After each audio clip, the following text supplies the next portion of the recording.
तो क्या कर्नाटक के शैक्षिक संस्थान से शुरू हुआ हिजाब विवाद एक बहुत बड़ी साजिश का हिस्सा था?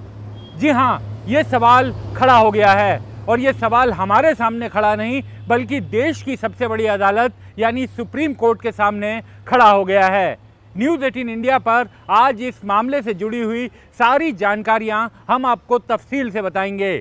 सुप्रीम कोर्ट में पिछले 6-7 दिनों से जो मुस्लिम पक्ष के वकील थे वो हिजाब को लेकर अपनी दलीलें दे रहे थे, लेकिन आज सरकार की तरफ से सॉलिसिटर जनरल तुषार मेहता ने अपनी दलीलें देना शुरू किया। तुषार मेहता ने अपनी दलीलों में ये कहा कि 2013-14 से यूनिफॉर्म को लेकर के लगातार वहाँ पर नियम चल रहे थे। बीते कई सालों में कभी भी किसी छात्र ने हिजाब को लेकर कोई बात नहीं की, कोई विवाद नहीं किया। कभी यूनिफॉर्म को ना पहनने का या हिजाब को यूनिफॉर्म से इतर पहनने का कभी कोई विवाद सामने नहीं आया। अचानक से 2022 की शुरुआत में अचानक से पूरे कैंपस में माहौल बना, छात्रों के बीच व्हाट्सएप मैसेजेज होने लगे, ट्विटर के जरिए, सोशल मीडिया के जरिए उनके पास संदेश आने लगे, सोशल मीडिया के जरिए हिजाब पहनो करके एक मुहिम चलने लगी। और जो ये सोशल मीडिया पर हिजाब पहनो की मुहिम चल रही थी, ये देखते देखते बच्चों के बीच छा गई।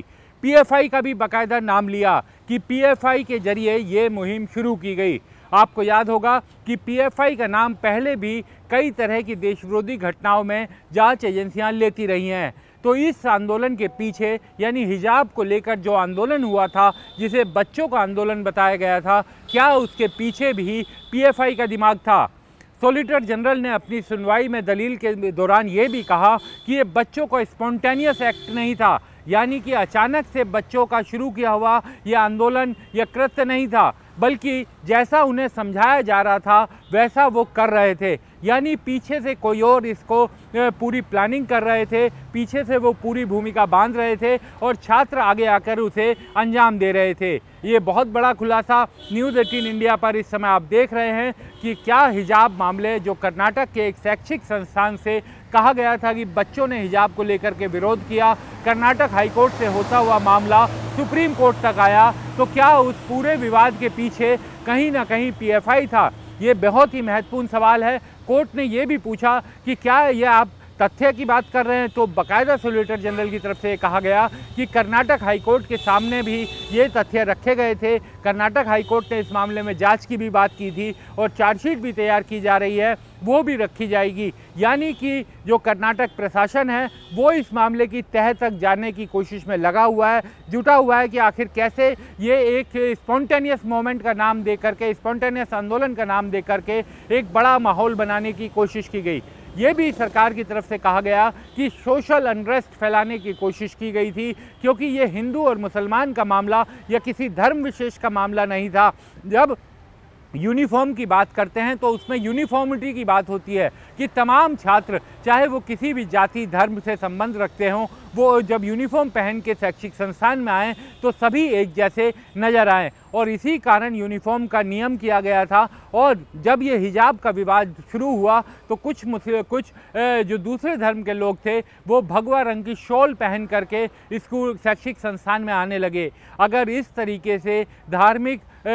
चिन्हों या धार्मिक रंगों के आधार पर बच्चे आएंगे तो वहाँ पर शैक्षिक संस्थान का पूरा माहौल बिगड़ सकता था, और उन बच्चों को भी रोका गया जो भगवा शॉल पहनकर आए थे, और जो हिजाब पहनकर आए थे उनको भी रोका गया। इस मामले में दरअसल पिछले 6 दिनों से 7 दिनों से सुप्रीम कोर्ट में सुनवाई चल रही है। सुप्रीम कोर्ट में कर्नाटक के, आपको याद होगा कि कर्नाटक के एक शैक्षिक संस्थान से ये पूरा विवाद शुरू हुआ था। कुछ मुस्लिम छात्राओं ने कहा था कि वो हिजाब पहनकर ही अपने शैक्षिक संस्थान में आएंगे, क्योंकि हिजाब उनके रीति रिवाज का हिस्सा है, उनकी परंपराओं का हिस्सा है, इससे वो अलग नहीं हो सकते। इसके बाद ये मामला हाईकोर्ट में पहुंचा। कर्नाटक हाईकोर्ट में इस मामले में लंबी बहस हुई। उसके बाद कर्नाटक हाईकोर्ट ने इस मामले में अपना फैसला दिया और ये कहा कि हिजाब को इस्लाम का अभिन्न अंग नहीं माना जा सकता, क्योंकि इसके बारे में ना तो कहीं कोई तथ्य है, ना कोई जानकारी है, और ये अलग से जोड़ा गया मामला है। और कई इस मामले की जब सुप्रीम कोर्ट में सुनवाई चली, पिछले 6-7 दिनों से जो सुनवाई चल रही है, उस दौरान पगड़ी की, सर पर जो महिलाएं घूंघट करती हैं, पल्ला करती हैं, उन सब की तुलना हिजाब के साथ की गई। हालांकि कोर्ट ने सुनवाई के दौरान भी ये कहा था कि पगड़ी के साथ हिजाब की तुलना नहीं की जा सकती, क्योंकि पगड़ी जो सिख पगड़ी पहनते हैं वो उनके पंचकंकार में शामिल होता है, उनके धर्म के रीति रिवाज में शामिल होता है। और कोर्ट इस मामले में कोर्ट पहले भी कई मामलों में साफ कर चुका है कि पगड़ी की तुलना इस तरीके से करना गलत होगा। और जहाँ तक ये भी दलील दी गई कि उत्तर प्रदेश, राजस्थान और जो उत्तरी भारत का हिस्सा है वहाँ पर कई जगह महिलाएं सर पर पल्लू करती हैं, घूंघट करती हैं, जिसे आम बोलचाल की भाषा में कहा जाता है। तो इस तरीके की दलीलें दी गई। और हिजाब को लेकर जब ये बात लगभग सुनवाई के दौरान ये साफ़ हो गया कि धर्म से इसे नहीं देखा जा सकता, क्योंकि धर्म में, कुरान में कहीं पर भी हिजाब का जिक्र नहीं है। आज आप देखिए कि ईरान जो एक मुस्लिम देश है, वहाँ पर हिजाब को लेकर इतना बड़ा आंदोलन चल रहा है। महिलाएं खुलकर सामने आ रही हैं और कह रही हैं कि जो हिजाब को लेकर के उन पर थोपा जा रहा है नियम, उसको वो नहीं मानेंगी।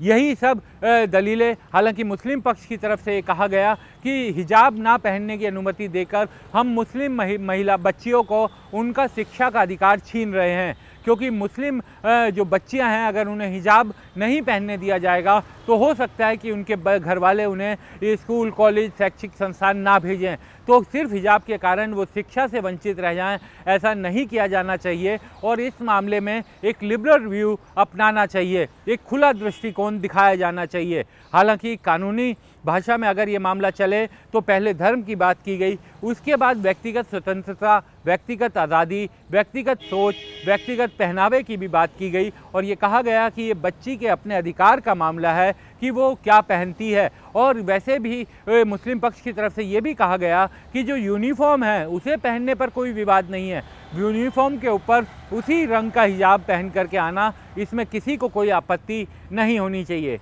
एक बड़ी बात जो मुस्लिम पक्ष के वकीलों की तरफ से उठाई गई, उन्होंने ये भी कहा कि इस मामले की सुनवाई संवैधानिक बेंच के पास होनी चाहिए, क्योंकि संवैधानिक लार्जर बेंच इस मामले को सुने और हमेशा के लिए इस मामले में एक विवाद का अंत करवाया जाए, क्योंकि ये संवैधानिकता से जुड़ा हुआ मामला है, बच्चों के संवैधानिक अधिकार का मामला है, इसलिए इसे लार्जर बेंच को पास भेजा जाए। आज दोपहर के बाद से सरकार की तरफ से, केंद्र सरकार की तरफ से इस मामले में दलीलें शुरू हुई, कर्नाटक सरकार की तरफ से दलीलें शुरू हुई और सरकार की तरफ से ये कहा गया,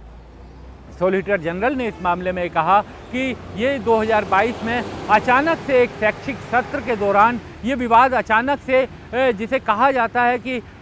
बहुत ही तेज़ी से फैला, आउट ऑफ द प्रोपोर्शन वो चला गया और ये कहा गया कि अचानक से फैला हुआ आंदोलन नहीं था, बल्कि इसके पीछे कहीं ना कहीं कोई साजिश थी। पीएफआई का बाकायदा नाम लिया गया। सॉलिसिटर जनरल ने यह भी कहा कि इस पूरे घटनाक्रम की जांच की जा रही है और वहां पर बच्चों ने कभी भी सालों से अपनी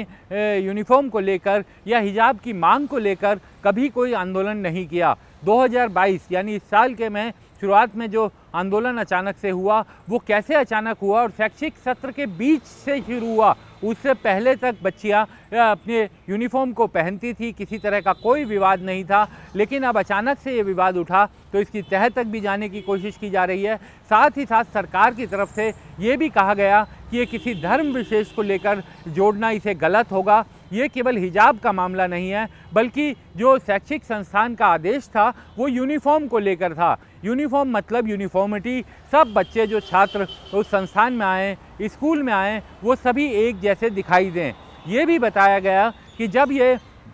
पूरा हिजाब का आंदोलन शुरू हुआ तो कुछ बच्चों ने जो वहाँ पर भगवा रंग की, ऑरेंज कलर की शॉल पहनकर वो लोग आने लगे, तो इस तरीके से वहाँ पर सामाजिक अनरेस्ट हो सकता था, सामाजिक ताना बाना बिगड़ सकता था, छात्रों के बीच तनाव हो सकता था। इन सब चीज़ों को रोका जाना बहुत ज़रूरी था और इसी कारण हिजाब को प्रतिबंधित किया गया। हालांकि मामला हाईकोर्ट में जब पहुंचा था, हाईकोर्ट में इस मामले में बहुत ही लंबी सुनवाई हुई और हाईकोर्ट ने अपने फैसले में ये कहा था कि इस्लाम में कहीं पर भी हिजाब को लेकर के कोई ऐसी बात नहीं की गई है कि हिजाब इस्लाम धर्म का एक अभिन्न अंग है, वो धर्म के साथ जुड़ा हुआ है। बहरहाल अब सुप्रीम कोर्ट में इस मामले की सुनवाई चल रही है। आज या ज़्यादा से ज़्यादा कल तक सुप्रीम कोर्ट में जो सरकार की पक्ष की दलीलें हैं वो पूरी हो जाएंगी, क्योंकि मुस्लिम पक्ष की तरफ से करीब करीब आधा दर्जन वकीलों ने, देश के बड़े वकीलों ने, वरिष्ठ वकीलों ने जिरह की है, अपनी बात रखी है। उन सभी ने इसे संवैधानिकता से जोड़ा,